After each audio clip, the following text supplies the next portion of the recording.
Jason McCartney here, wrapped to be ambassador for the Melbourne Firefighter Stair Climb. What a wonderful event this will be, and the proceeds from this event are going to support the Alfred Hospital burns unit.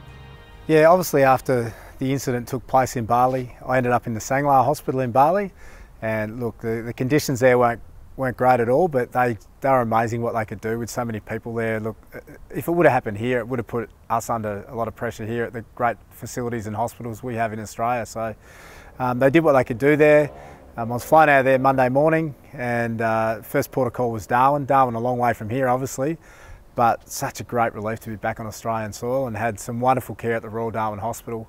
Then I feel like I was lucky somewhat, because we were being flown to any part of Australia. It didn't matter where you come from, and I was very fortunate, I believe. I got flown back home, being Melbourne here, but also to the Alfred Hospital. And now the limited exposure, or what I knew about the Alfred Hospital, it's one of the world's leading trauma hospitals, and so I'm back here on a Tuesday, and it's just remarkable the care and I suppose the facilities and things we have here. We often take it for granted, but it was just first class. And you know, any situation you're in where you're in hospital, it's obviously not going to be a great experience, but what was a really difficult experience for both myself and my family and my wife's family, it was made somewhat a bit easier just because of the level of professionalism, support that was provided to us as a family by the care I got at the Alfred. So I'm forever grateful.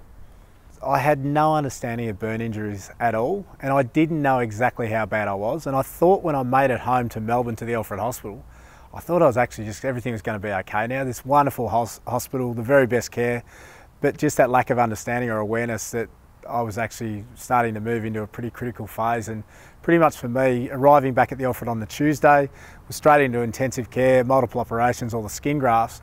But the biggest issue from that point on was that, I suppose, that inability to be able to breathe properly on my own, and that's just the depth, I suppose, of these burns and the stress and pressure that it really places the internal organs under. So it was a real delicate stage at that time. I wasn't aware of it all, especially when I was placed into the medical induced coma and spent that week in that situation. So I know without that, though, I certainly wouldn't be here talking about it, that's for sure. Yeah, I must admit, I'm the first to say that the hero tags and things like that doesn't sit comfortably with me, but I suppose all I tried to do was very quickly get normality back to my life, and that was actually get back to doing the things I'd once done before this took place. So the one thing we had obviously planned and coming up in the more short term, immediate term, was our wedding of the 14th of December that year, 2002. So that was the main focus.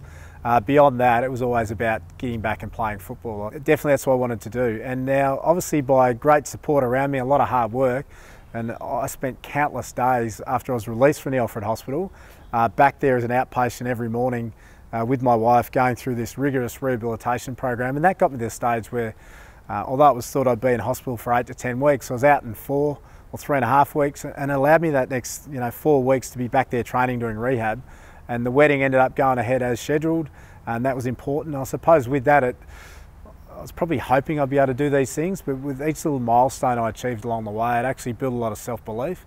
And from that point on in the wedding, it was all about then going back and playing football. It was done in such a public way because of the job and because of coming back and playing that game. I accept and understand that, but it doesn't sit comfortably with me, the hero tag, because what I experience and what so many others experience, and you see what the firefighters, police, ambulance officers, these people go through every day. To me, they're the real heroes. So Jason McCartney here, just wrapped to be ambassador for the Melbourne Firefighter Stair Climb. 28 floors. Proceeds are going to the Alfred Hospital burns unit. Couldn't think of a more worthy cause. So if you think you're tough enough, get on board and give it a go.